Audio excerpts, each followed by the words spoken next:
Egad, someone out there is fixing more art, and this time they're fixing Mary Jane.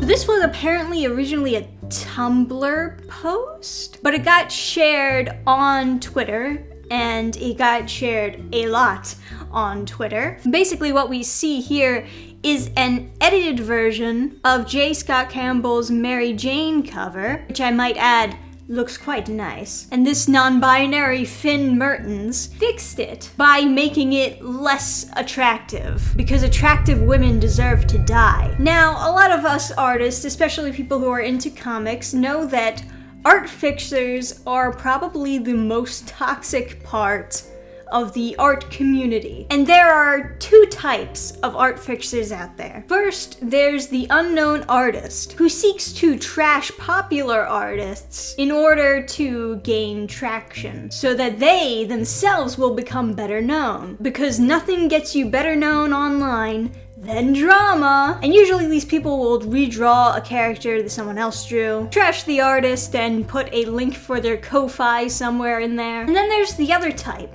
who just take somebody else's art and edit it on Photoshop in order to fix it. These people are typically not artists themselves and don't have anything to gain by starting drama online. They just like the thrill of getting noticed. They're essentially art trolls. To some extent, I can sort of understand the unknown artist using someone else's name to get noticed, but for someone who isn't even an artist, just editing other people's art, they're especially weird. Now, this is one of those people who just took someone else's art and edited it. I don't know if they are an actual artist themselves. I made an attempt at fixing this because it was, so bad, lol. It's not perfect, but it's better than it was, so that's all that matters, lol. I would like to point out that people who say LOL every other sentence are usually using a mask to hide their true pain. Just don't look too closely at it, it's fine.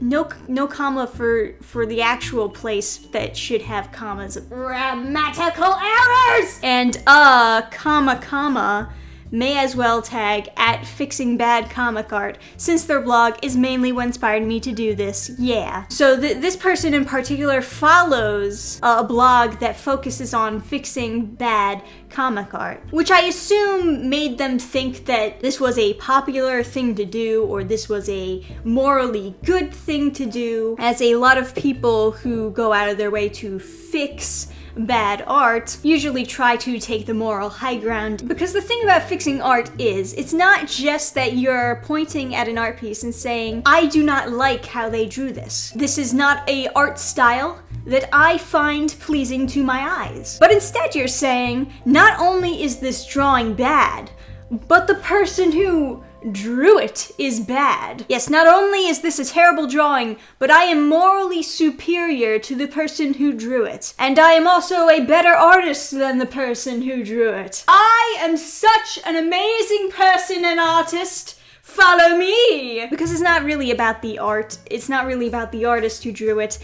It's about themselves. And basically what this non-binary person did is they attempted to make Mary Jane less sexy in their version. They made the shirt a little bit higher, blurred out the cleavage, made the boobs less defined, and the shirt bigger but also have no wrinkles. Her arms are bent forward instead of holding them close to herself. For some reason they put her knee down, because sitting like this is apparently too sexual. Can't sit like this. It's too sexy. Yeah, she made sure to put the leg down because that's a really obvious fetish, but she kept the bare foot in, so don't worry. Now look, obviously there's nothing wrong with the original art piece. I like J. Scott Campbell. I think that he's a good artist. I think that he's very exaggerated and he's very good at drawing attractive women. I think he has very interesting poses, but people really rag on him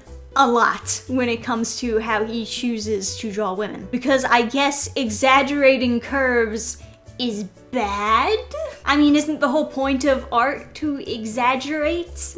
But no, you can't have fun as an artist. Just Can't do that. So here's the thing about this art fix. He actually responded to it on his Twitter. He tweeted out this, 4-page response with a tweet that said, "The fix is in," and a little artist emoji. And what he says is, "Over the weekend, a famous cover of mine featuring MJ from Spider-Man got a lot of attention again when it became circulating on Tumblr. You see, someone going by the name non-binary Finn Mertens took to fixing the artwork, as they put it, and well, that got a lot of people talking.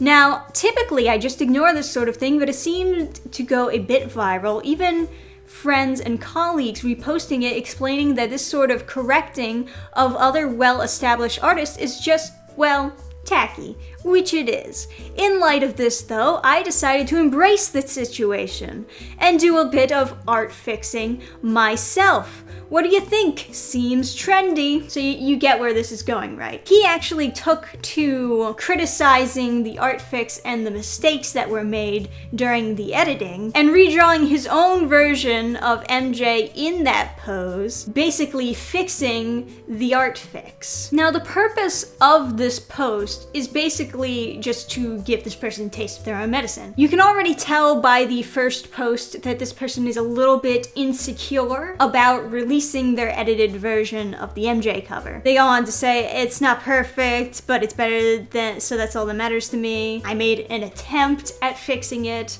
Just don't look too closely, it's fine." It sounds like they're pretty insecure. And he basically pointed this out. He said, "Hey, if you're insecure about people critiquing your edits, why do you lack so much compassion when it comes to not editing someone else's work in the first place? Like, why didn't you consider that this artist that you were mocking also had feelings?" And I think with the internet, it's kind of funny because people treat each other like they have hierarchies based on followers. So at some point, J. Scott Campbell became too famous to be a person anymore. Basically, you're too famous to be treated like a human being. I get to hold you to a way higher standard than I would hold any other human being. Now, I think we should treat everyone as human beings who can make mistakes, and I do agree with the sentiment that he is giving here. He is spitefully fixing the art fix in order to just prove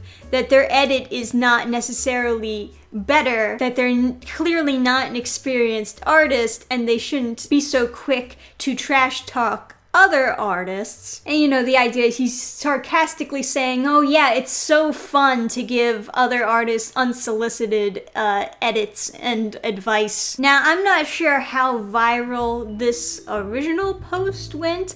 I do know that people were mostly sharing it just because J. Scott Campbell is such a famous artist, and because anytime there's a dumb art fix, people talk about it on Twitter. I will say, though, a lot of people might look at this response and think that it makes, J. Scott Campbell look weak for having to respond to this nobody Photoshop editor. I do understand the concept of defending yourself online, but in this case, it really is like a machine gun versus a butter knife. But it's like what I said before. People think that when you reach a certain amount of fame, that you're just not a person anymore. You're held to a higher standard, and therefore all the other real human beings can dunk on you all they want, but you can't fight back. So I can understand the frustration behind that also. The original critique by NB is the male gaze present in your first illustration. What's being discussed are the political implications of your stylistic choices. To which he actually has a pretty good response to. He says,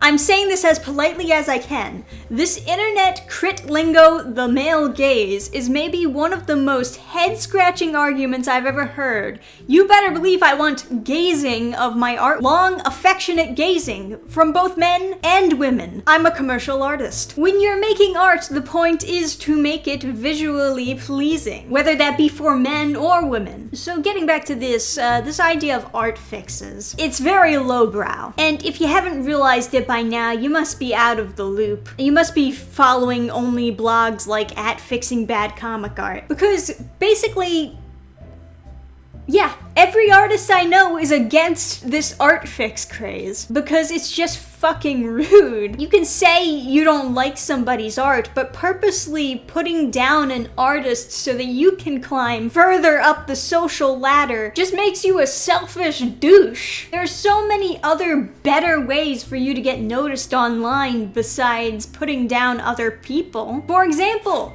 redraws, which are not to be confused with art fixes. Remember the Sailor Moon redraw where everyone was redrawing that one frame from Sailor Moon and doing their own spin on it? Redraws don't talk down to an artist, nor are they just simple edits that you could have done on Photoshop. They're actually an artist showing off their skills by redrawing a scene and being respectful to the source material. I would much rather have more redraws and less art fixes. So can we all stop with this nonsense? But let me know what you think about this Mary Jane art fix, what you think about the original Mary Jane. Did it need to be edited? And what do you think about J. Scott Campbell's response to all of this? Do you think he went a little bit too personal? Do you think it was reasonable? Any and all thoughts you have regarding this situation, do let me know down in the comments below. And for those of you wondering, yes, the Ellie the Eliminator campaign is still up and ready. Don't waste another second and get your book while you still can. You can even get this adorable anti-gravity poster if you dare. As usual, thank you guys for watching. There will be more videos out, of course. But that's all I have for you today, guys. So like the video, subscribe if you'd like to see more from me, and I'll see you next time.